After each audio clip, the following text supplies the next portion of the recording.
Assalamualaikum warahmatullahi wabarakatuh. Perkenalkan, saya Alfredo sebagai perwakilan dari kelompok. Ya.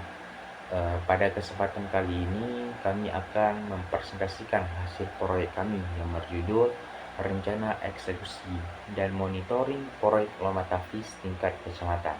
Nah, dalam presentasi ini mencakup 5 komponen utama. Yang pertama yaitu ada deskripsi proyek, yang kedua ada agenda kick-off, yang ketiga ada tracking deliverables, ya. Yang keempat itu ada format status report, dan yang kelima yaitu ada KPI proyek. Ya, yang pertama itu ada ya tentang menceritakan tentang proyeknya, ya.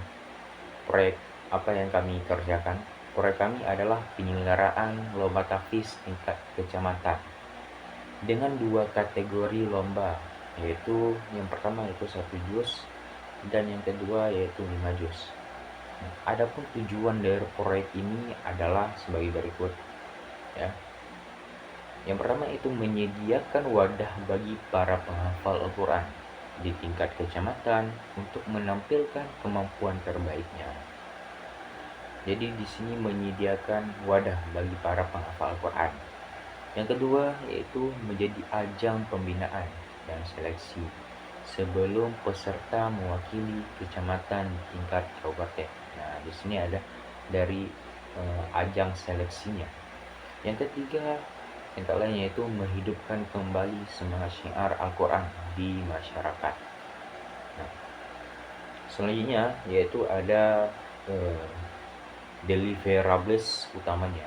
Terdapat beberapa output yang harus kami penuhi. Yang pertama yaitu daftar peserta final. Nah, di sini itu adalah utamanya. Yang kedua itu penetapan juri dan form penilaian. Yang ketiga yaitu venue dan perlengkapan lomba, konsumsi, publikasi kegiatan, dokumentasi, dan laporan hasil pelaksanaannya. Di sini terdapat durasi dan milestone, ya. Proyek ini berlangsung selama kurang lebih 14 hari. Beberapa milestone penting, ya. Nah, yang pertama di sini H-14 kami akan kick off meeting. H-5 yaitu ada finalisasi peserta. H-3 yaitu finalisasinya. Perlengkapan dan publikasinya kami akan menyediakan yaitu H-1 ada yaitu gladi dan pengecekan fasilitasnya agar pelaksanaannya itu bisa berjalan dengan lancar, yaitu hari H yaitu pelaksanaan lombanya, H+1 sampai H+2 yaitu penyusunan laporannya. Adapun sini struktur timnya, tim proyek terdiri dari ketua proyek, koordinator peserta, perlengkapan konsumsi, publikasi, dan dokumentasi. Pembagian peran ini penting agar proyek berjalan terstruktur dan juga tidak ada tumpang tindih terhadap tanggung jawab, ya. Nah, yang kedua itu ada agenda kick off meetingnya. Kick off meeting ini akan dilakukan pada H-14 dengan seluruh koordinator. Tujuan utama kick off ini yang pertama menyamakan pemahaman tentang ruang lingkup proyek. Di sini kita diberikan pemahaman tentang ruang lingkup proyeknya. Yang kedua yaitu menetapkan timeline untuk persiapannya. Yang ketiga yaitu menjelaskan tugas tiap koordinatornya. Yang keempat yaitu mengidentifikasi risiko awal seperti keterlambatan, data peserta, venue belum siap, hingga permasalahan teknis sound systemnya.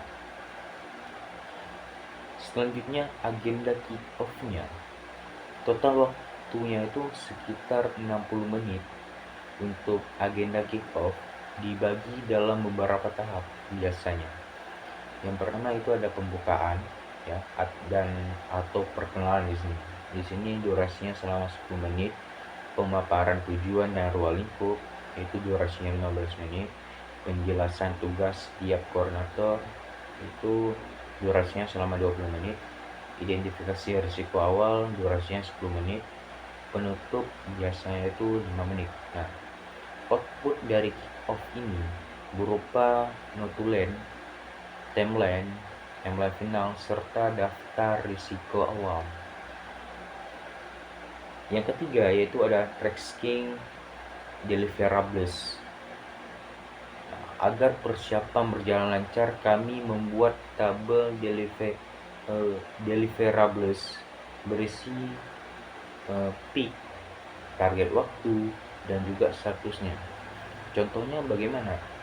Contohnya finalisasi peserta ke dalam peak.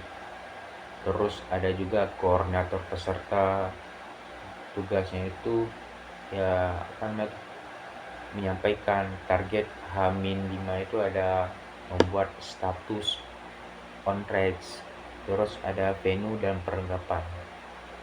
Peak ini sebagai koordinator perlengkapan lah. Nah, selanjutnya itu ada juga tentang publikasi. Nah, di sini yaitu membahas tentang targetnya. Yaitu di sini publikasi targetnya itu selama H-3. Terus ada laporan kegiatan, yaitu targetnya tadi yaitu H+2. Selanjutnya itu ada metode tracking. Kami menggunakan 3 metode monitoring sederhana. Yang pertama itu checklist mingguan untuk mengecek progres tiap deliverable. Yang kedua itu ada Google Sheet bersama, sehingga semua koordinator dapat memperbarui status real time. Yang ketiga itu ada rapat progresnya.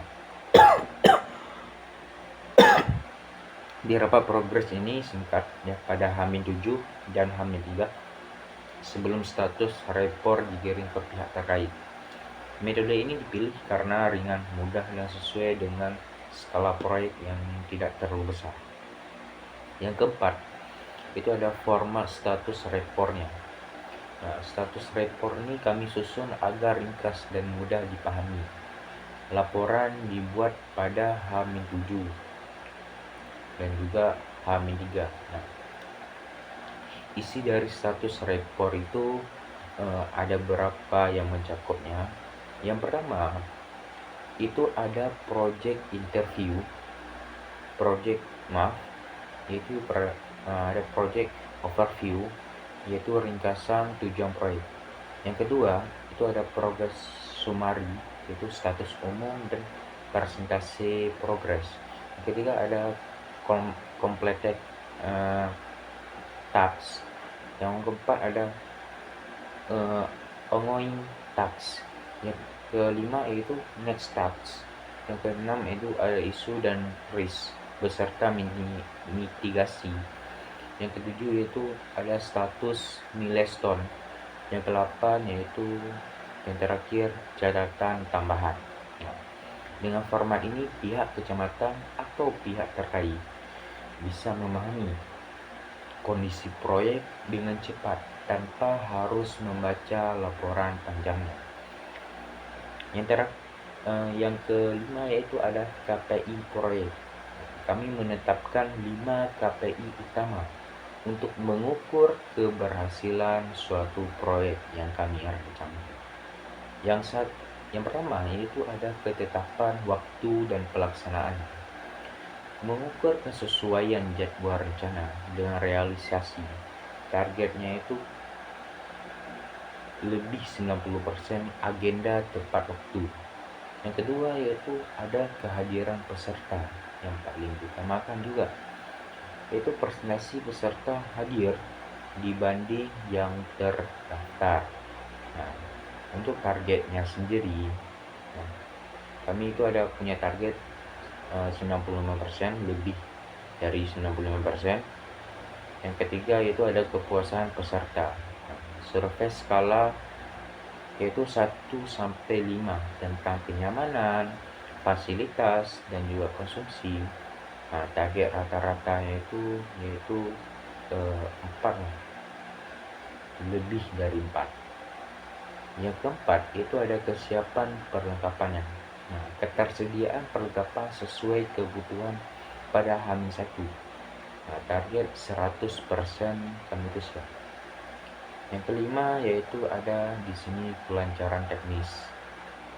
Untuk teknisnya sendiri, jumlah insiden teknis selama acara target itu maksimal 2 insiden kecil.